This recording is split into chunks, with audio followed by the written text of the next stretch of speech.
Andriamanitra fiainana ho an'ny olona rehetra.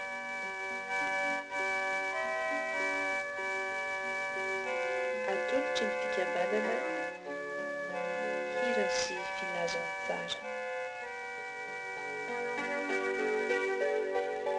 Vavaka isika maro tokoa ny adin'ny olonao araky ny teninao aty amin'izao tontolo izao no ahitanareo fahoriana misaotranao mideranao mankasitraka anao kory zahay ny fanambarana izay mbola nisivona anay tamin'ity andro ity ty milalan'ny tenin'Andriamanitra fa ianao Jesosy Kristy no tsy miova omaly anio ary omandrak'izay dia vatolampy tsy miozongozona tokoa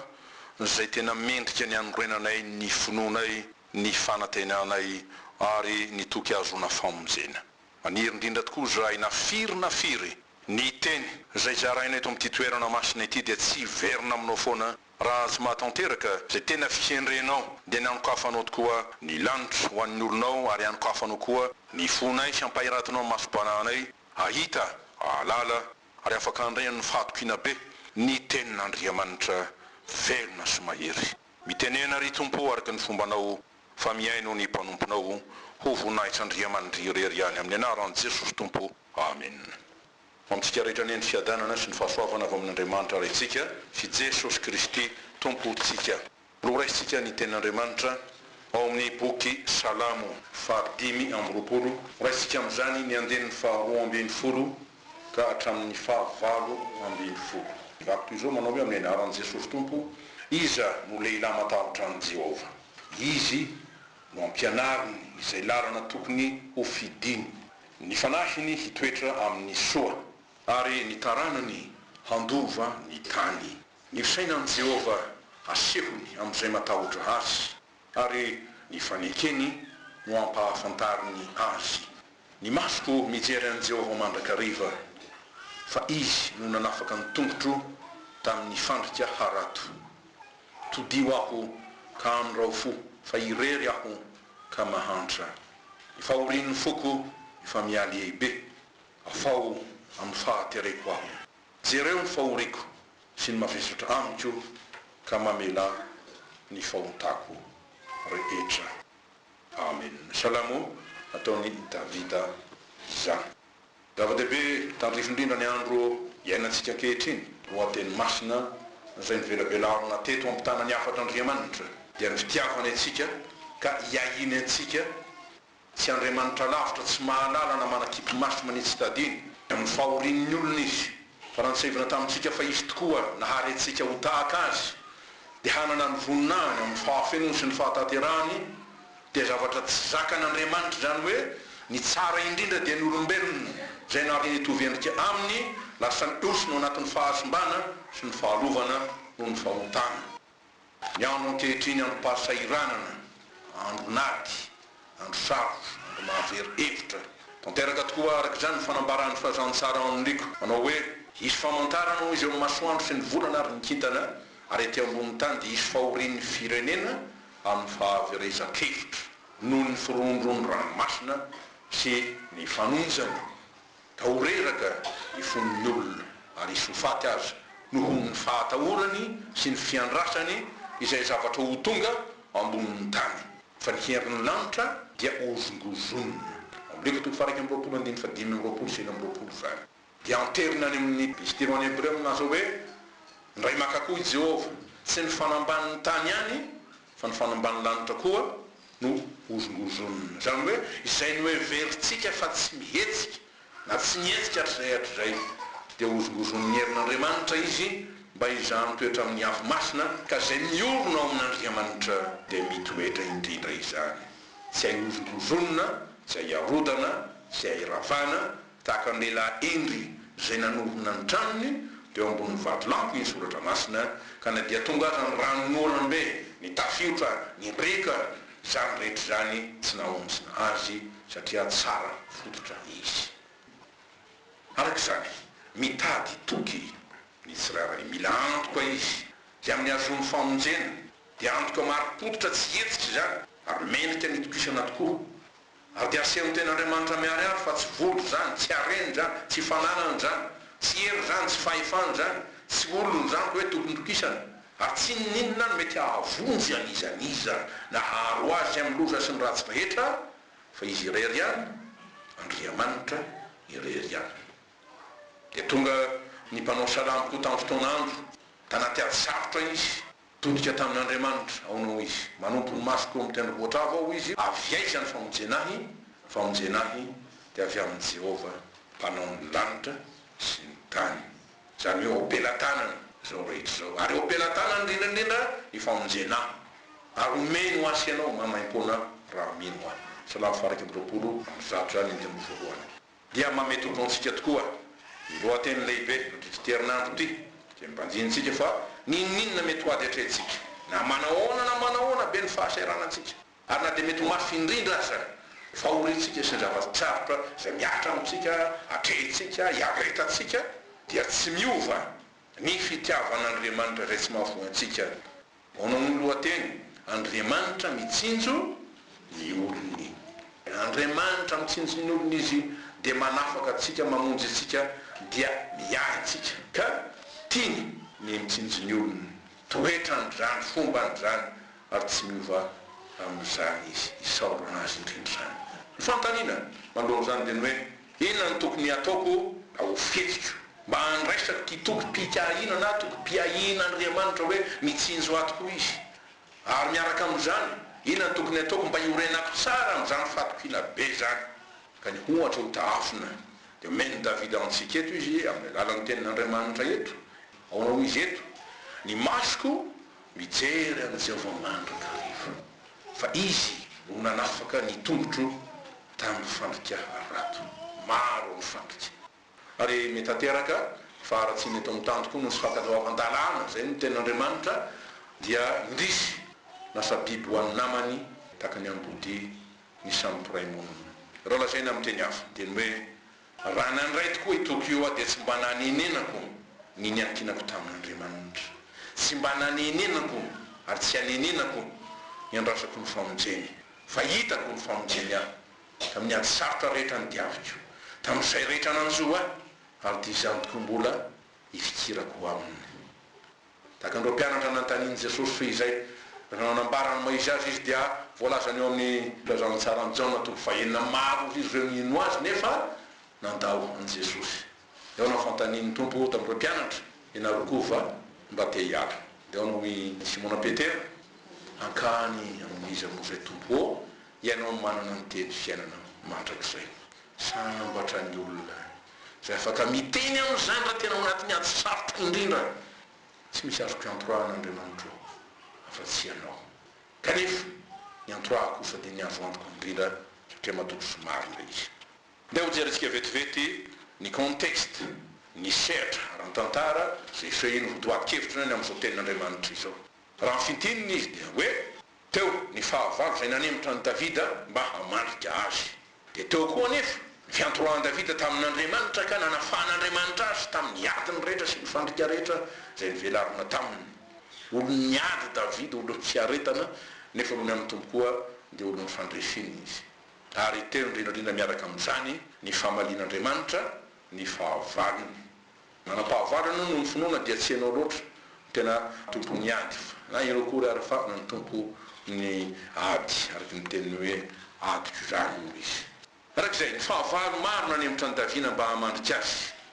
ary tsy mora tamin'izany fa nohony amin'ny tompo kosa dia lasa mora satria ny tompo ny ay azy. Misy ny fandrika zay ambarany amin'ny salamo zany dao ny fandrika arato salamo fahasivy andifa dia mben'ny folo vola zao dia ny fandrika arato zay nafeliny ozy izy fa nahazo ny tongony dia vonjeo Andriamanitra eo hitany amin'ny Joba toko fahavalambin'ny folo koa zany. Dia misy koa natao hoe fandrika ny fahafatesana ny salamo fahavalambin'ny folo dia ny fahatimo zany milaza hoe ny famatoran'ny fiainatsita ny hodidina tany keo ny sakana ny fandrika ny fahafatesana dia atsika eo amin'ny samina faharoapolo zay nitoriana teto tamin'ny herinandro lasa zany.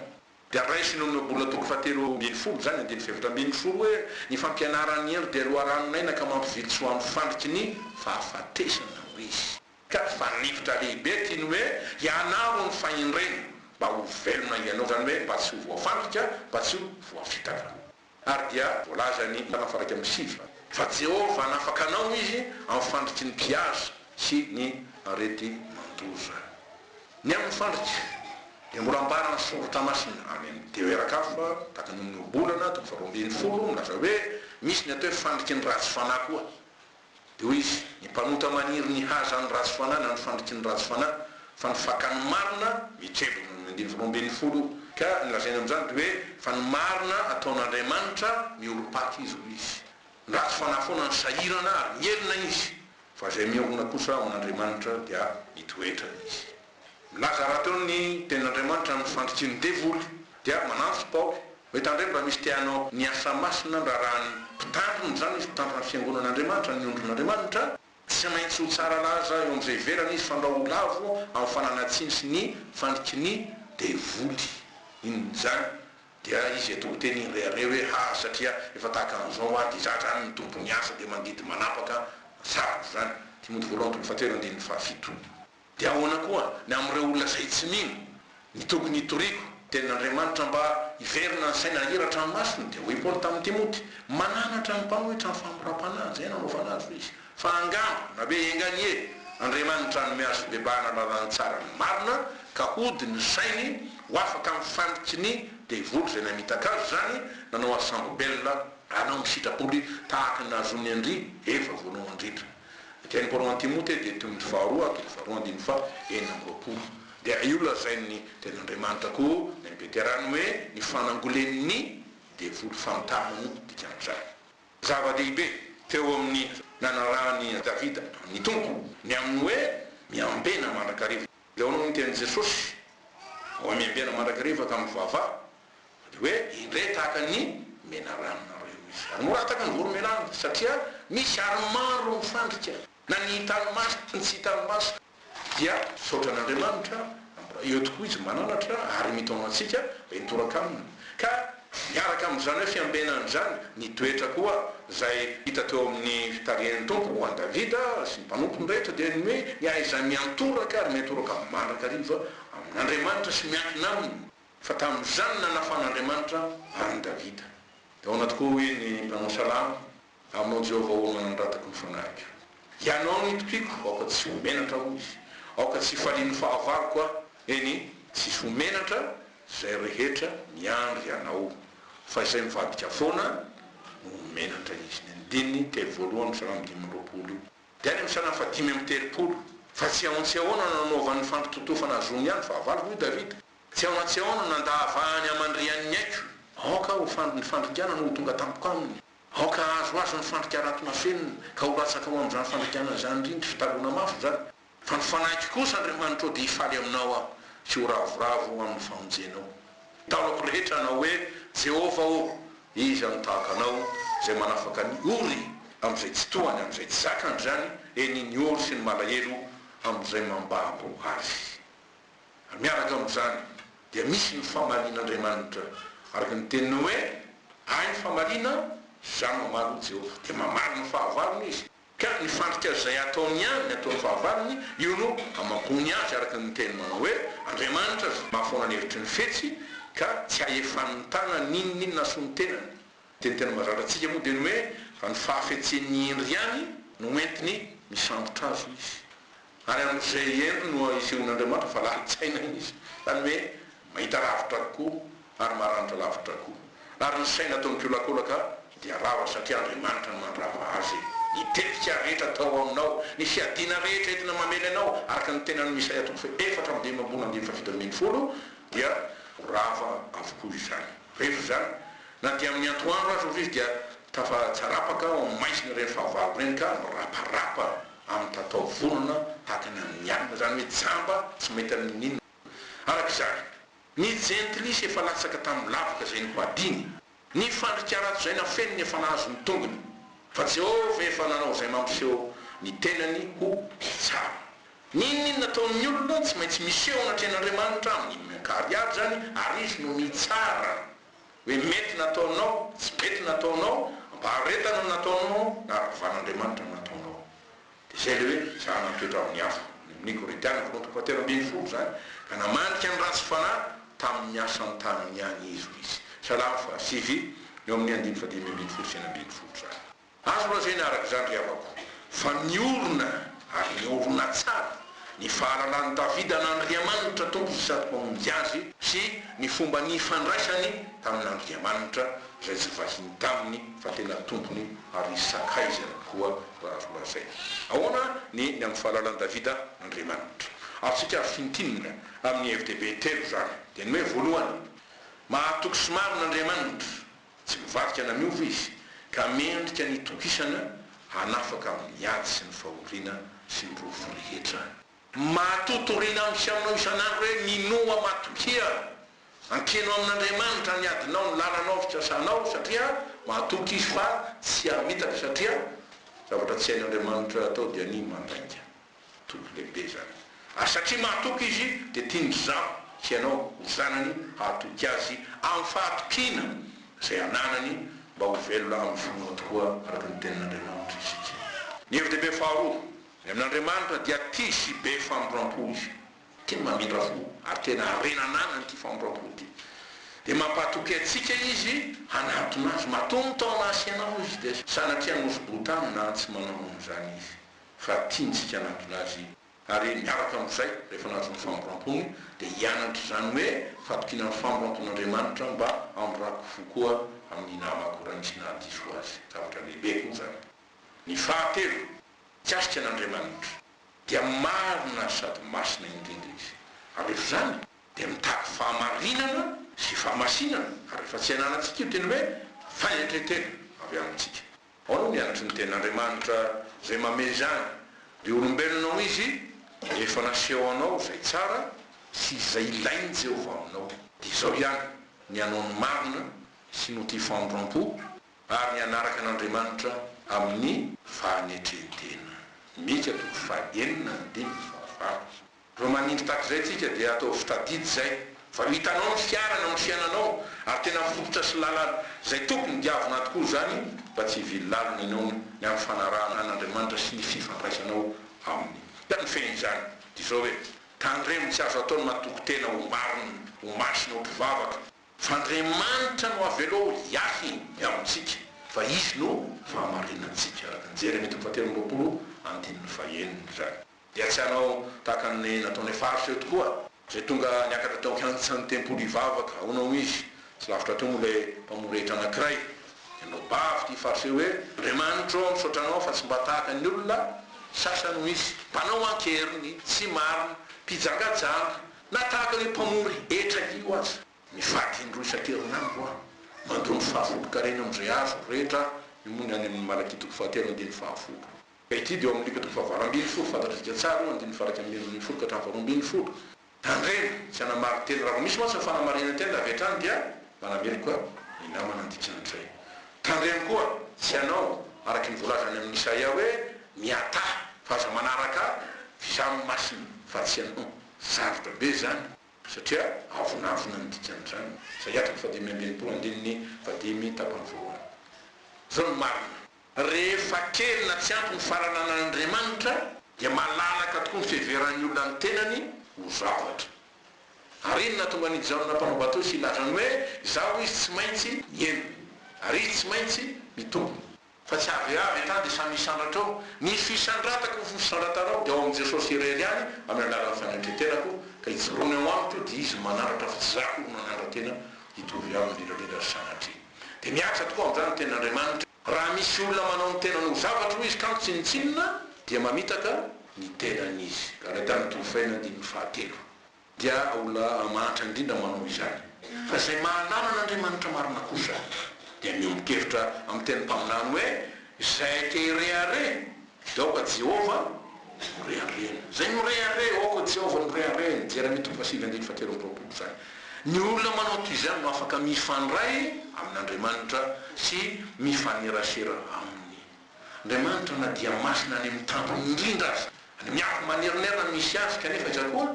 eo amin'izay manetry tena. Lafo indray te hisandratritsika nefa tsy amin'ny heritsika fa rehefa manetry tena tsika dia mahita azy satria eo akaikin'izay torotoro fo izy. Arak'izay nanahoana ny fandraisan'i Davida tamin'Andriamanitra dia azo lazaina areken'ny rehetra fa olona akaiky ny fon'Andriamanitra Davida ary nahalala ny fon'Andriamanitra. Tamteraka amin'ny araka ny teny Jesosy hoe tsy ataoko hoe mpanompo intsony nareo izy fa ataoko hoe sakaizy satria zay rehetra reko tamin'ny raiky dia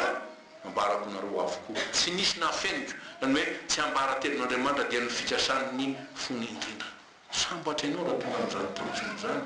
arak'izay tsy mba natoko tena Davida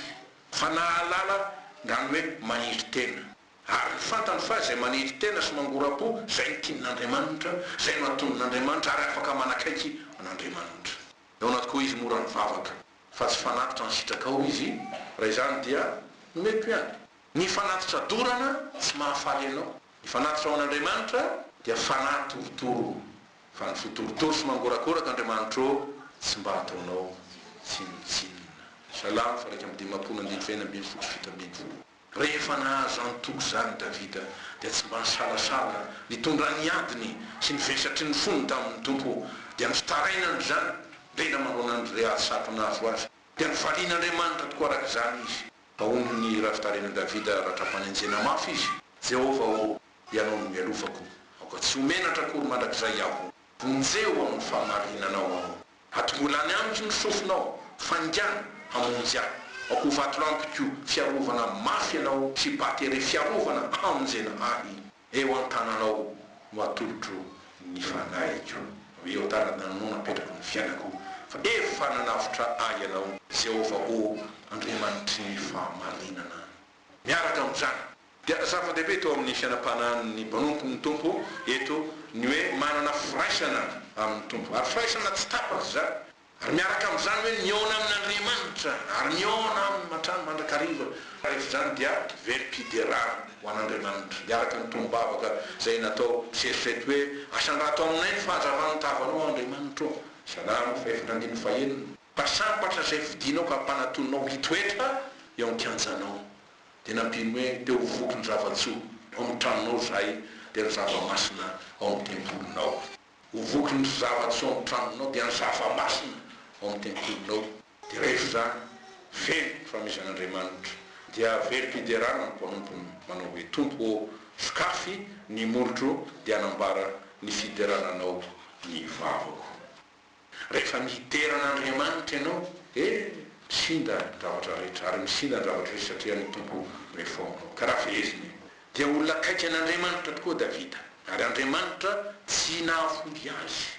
fa nomba sy hiahy azy mandrakariva satria tiany izy tiany tompo izy satria hitany koa fa Davida tia azy ary ndraiky-po taminy rehefa zany ahoana ny ty fisehony ty hoe nahalalan'ny Davida an'Andriamanitra ty sy ny fandraisany taminy raha ny perikôpa zay foafaritra omantsika raha nyzotoatika afatry ny perikôpa androany amin'ny hoe Andriamanitra mitsinjony olona ahoana no atanteraka izany zao ny valiny dia misy ny fepetra zay takian'Andriamanitra araky ny voasoratra eto voalohany amin'izany fepetra zany dia ny ananako tahotra an'Andriamanitra dia fanajana lehibe sady tampotra an'Andriamanitra mihoatra ny olona na zavatra rehetra ahoana moa ny voasoratra ny any Deutéronome toko fahafolo andiny faharoambiny folo ary ankehitriny ry Israely o inona moa ny ilainy Jehova Andriamanitra aminao afa-tsy ny hatahotra an Jehova Andriamanitra ao sy ny andeha amin'ny lalany rehetra ary ny hotia azy sy ny hanompo an Jehova Andriamanitra ao amin'ny fonao rehetra sy ny fanahinao rehetra dia nandala tokoa zany hoe tahotra an'Andriamanitra zany Davida eo ny eo amin'ny andiny faharoambiny folo teny vakitsika izy ao izy ny lehilahy matahotra an Jehova izy no ampianariny izay lalana tokony hovidiny dia tsy nizany fa ny hoe ny sitrapon'Andriamanitra ny hevitr'Andriamanitra ny fikasan'Andriamanitra zay tian'Andriamanitra ho tanterahana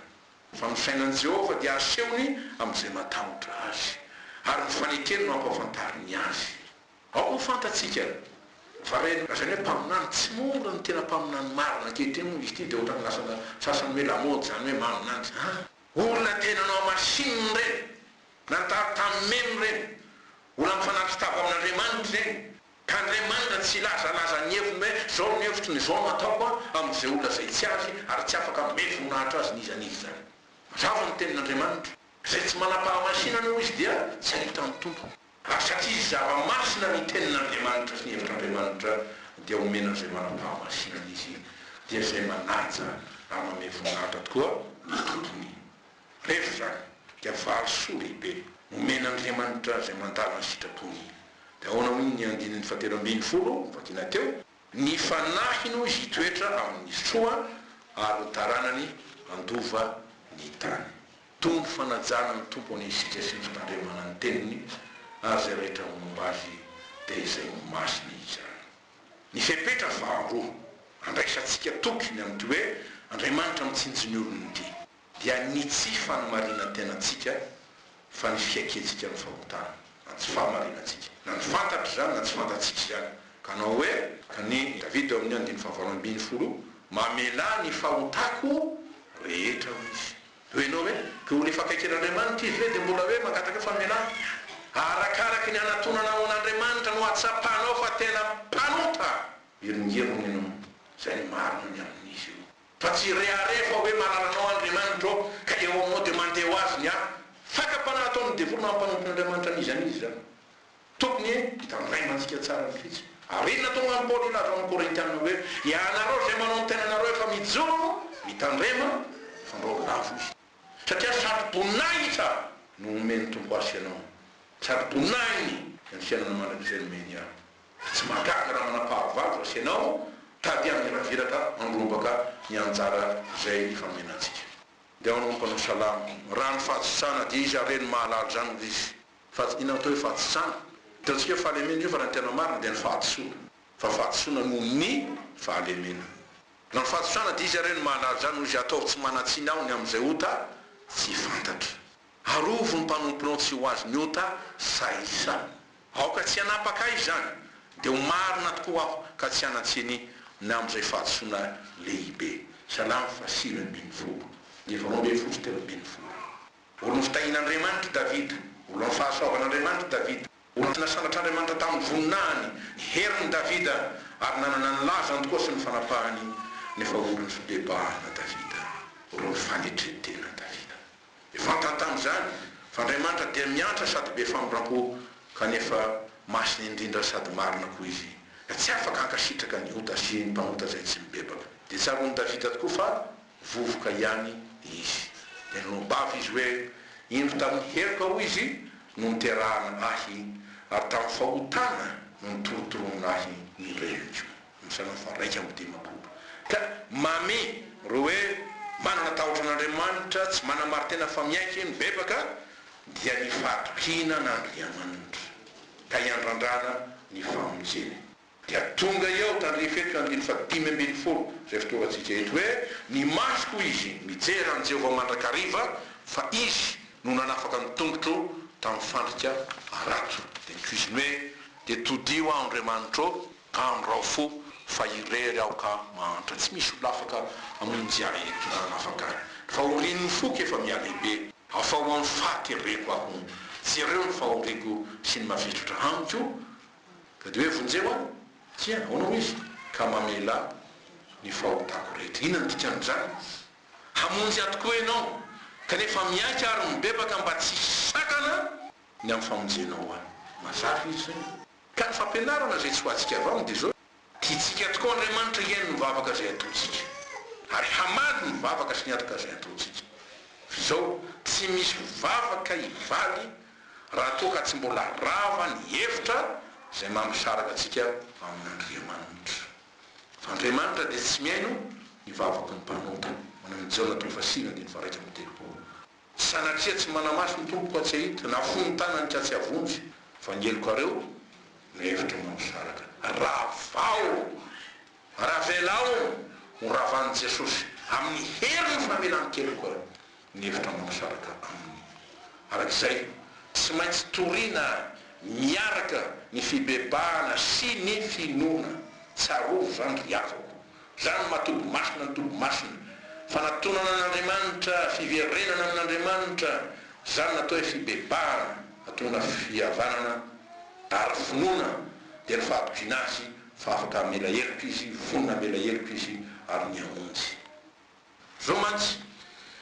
mivoivoy ary tia nivoy izy na ny fampianarana ny finoana zafady irery any tsy misy fibebahana ninina mahazo raha ino an Jesosy fotsiny dia efa ho afaka io aveo ny olona manota ratsy kokoa satria tsy miala amin'ilay tena fotsiny fa avoazany dia ny fahotana zay ny tompony mbola mamatitra azy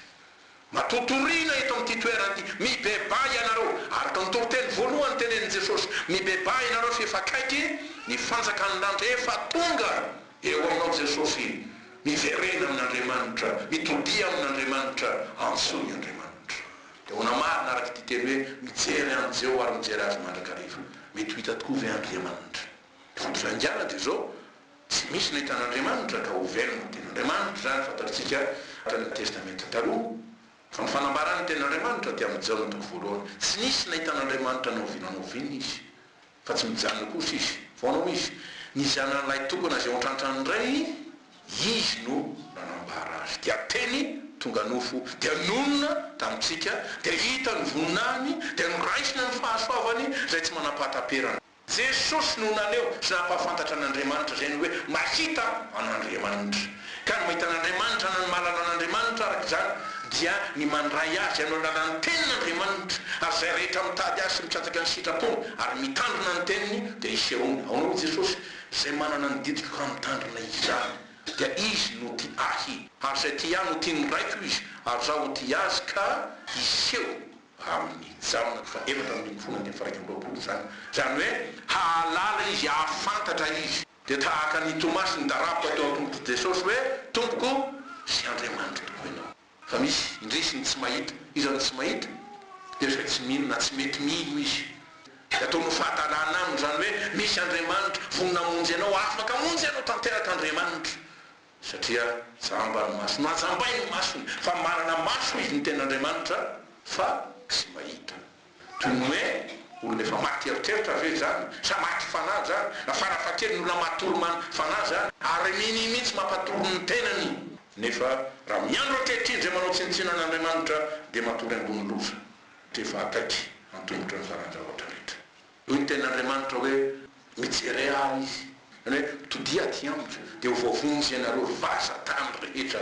fa izaho izy no Andriamanitra ka tsy misy hafa. Ianareo mpioaka amin'ny Andriamanitra izy, mijery ahy. Ao amin'ny Jehovah ihany no misy famarinana bezihery, ary izy ihany no aton'ny olona dia homenatra zay rehetra tezitra aminy, dia ny devoly zay rehetra manompo azy zany. Izay atony fa 5:20 zany, zareo any 2:20 sy manaraka. Dia ino no atao amin'ity hoe mijery an'Andriamanitra ity? Dia mibanjina azy, mifandoko aminy, miandrandra azy, miantso azy, dia manorona ny vavaka ataonao amin'ny finoana ny fahatopiana ny ten'Andriamanitra. Dia ijoro aminao tokoa ny tompo araka masoratra hoe ary tahaka nanandrata Mosesy menarana tany an'efitra ho izy, ten'Andriamanitra zany no tsy maintsy hanandratana ny zanak'olona dia ny tompo zany mba hanana fiainana mandrakizay zay rehetra mino azy. Io mahatonga ny fomba fiasa rehefa hanomboka ny atao hoe asa sy fampahirezana dia hoe amin'ny anaran'i Jesosy manan-kery dia manangana ny tanany izy, jereo Jesosy izy, jereo Jesosy. Miseho aminao ilay voombo ary misy oratra tokoa ao amin'ny tany fanasitranana asianao. Hoe mijery araka an'izay tsy avarasa atao mandalo, fa mijery mandrakarivo zany hoe aoko tena hifantoka mihitsy ary tsy ala amin'izany, tsy ova amin'izany, ka asa mitsahatra na andro na alana amin'ny antony rehetra mifandray amin'ny tompo, tahaka nampahirezan'ny fazan'ny Joba na tsy fahoriana. Aonao izy mifankazara amin'ny fotoa ianao dia hiatana, izany no ahatongavan'ny soa aminao. Dika miorena tsara amin'ny fifandraisanao amin'ny tompo. Aza atao tefy maitsy zany, aza atao arasafay zany, fa ataovy manana fiorenana tsara zany, manana toerana, manandanja, miorom-paka ao aminao zany, ary ataovy tena zava-dehibe amboniny zavatra rehetra. Rehefa ataonao akarinao amin'ny toerana ambony Jesosy dia vitanao fa hitsinjo ny fiainanao izy, fa azo atao ankilabao izy mba tsy ho sahirantsika. Fetritsika zao dinika fampiorenana izy. Raha adikatsika ara-panaovana zany, inona ny tokony atao? Voalohany tokoa arak'izay, Andriamanitra efa vonona hitsinjo, ary hitsinjo atsika mandrakariva raha manaiky arytsika. Dia aditsika ny tsy jery zavatra ivelany voalohany indrindra, fa hitady fototra ny amin'ny zavatra rehetra. Nanatra ny Korintiana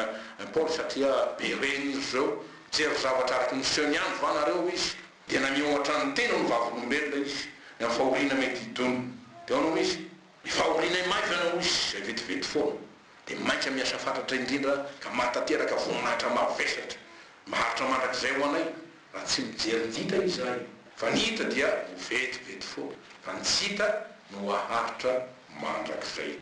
raha taitra ny zavatra ivelany mangina satria maso lindrina ny fiasan'andriamanitra mifotsika miaraka amin'izany aza mieritreritra foana ary tandremo tsy rosainy anaraka hafa iainoseho afa fa maiza mandinika tsara mitady ny tena feon'andriamanitra aonao Jesosy ny ondriko ny haino ny feoko raha tonga etanao ry avako zay tena ionanao amin'i Jesosy ary andrenesanao ny feony zay ny zava-dehibe fa zaho izy mahalala ny ondriko ary izy koa manaraka toky lehibe rehefa nomeny tenin'andriamanitra ny amin'ny fantohako marina aminy indrindra rehefa nifidy sy niantso atsika izy ahoana ny tenin'andriamanitra misehatra farakelon'ny efapolo mpanompoka ianao Israely olo efa nividiko ka tsy mba nariko aza matahotra ianao fa momba anao aho ary aza mieritreritra foana fa izaho no Andriamanitra dia mampahery anao aho sady mamonjy anao eny mitantana anao amin'ny tananakavanan'ny famarinako aho eny romenatra sy angay azy rehetra tezitra aminao ho tsinitsininy izy eny ho levona zay miady aminao dia ndevoly sy ny vongony zany aza matahotra ianao fa izaho mamonjy anao Jehova ary ndray masin'ny Israely no mpanavotra anao raha maninjy ny tanany hanafaka anao hamonjy anao amela heriko anao hanasitrana ny rofy aretinao Jesosy misy ve afaka hampianatra ny tanan'Andriamanitra tsy ho aminao dia antsoa izy mba tiako indrindra tompo mapetraka ho amiko ny tananao ary tsy aisiko eo amiko mandrakizay ny tananao mba hifaharako tokoa amin'o Kristy izay fototry ny finotrosy ny famonjeko sy ny sitrako n'Andriamanitra dia mijery tokoa an' Jesosy zay tompo ny finotsika sy mpanefa azy nahatra ny azo fijalia izy nandrosy aminao tsy nitandroenatra izy mba azon'ny fifaliana zay napetraka teo ny lony ka dia efa mipetraka eo amin'ny akavanan'ny seza fiandrianan'Andriamanitra izy ary miandry asy ianao koa hiary hipetraka eo aminy azo antoka indrindra fa raha tampony indrindra be voninahitra indrindra ho voninahitran'Andriamanitra ny fiarovany ny fitsinjovany antsika ary ny ahitany asy ianao matoky sy mino azy ary manaiky azo tompo ivavaka isika ny fitahinao famonjenao andromazy rehetra mangeta hitanao ary miteny azy amin'ny tenao hita zay tsy mitady aho satria ianao tena mitady azy mitady anay ianao amin'ity andro ity mitady ny fonay ianao maro ny zavatra mifamaofao misy ny entana misy ratra misy tebotebo maro ny ahy aho indrindra vanandro iainanay fa mba tsy avo ray fa tsy avo tsy tompony iainay sanatria fa misaotra anakory zahay amin'ity andro ity andro masina tokoa zany andro ny mpanjaka manambarahanao ny teninao fa mitsinjo ny olonao ianao ary tsy mahafoy mahasaraka azy ary ny teny efa nytenenao iza tokoa iza afaka hasaraka amin'ny fitiavan'i Kristy fa efa nametoky ianao fa tsy andao anay na avo anay mihitsy mitomoera aminay Jesosy tanterao ny asa-pamonjena tanterao ny asa-panafara esory ny fisalasalana rehetra amin'ny tsirairay avy fotao ny fahalemena rehetra fongoro ny fakany ota raha vao sy aringano ny asan'ny devoly zay kanjakany maizina tsy hitoetra na hanapaka amin'ny fonaina ny sainay mba hidironao amin'ny voninahitra hitenena ny tenin'Andriamanitra hoe indro Andriamanitrareo indro ny mpanjakanareo indro ny tompo mpamonjenareo Jesosy Kristy lay tsy miova ho maly anio ary ho mandrakizay ho voninahitran'Andriamanitra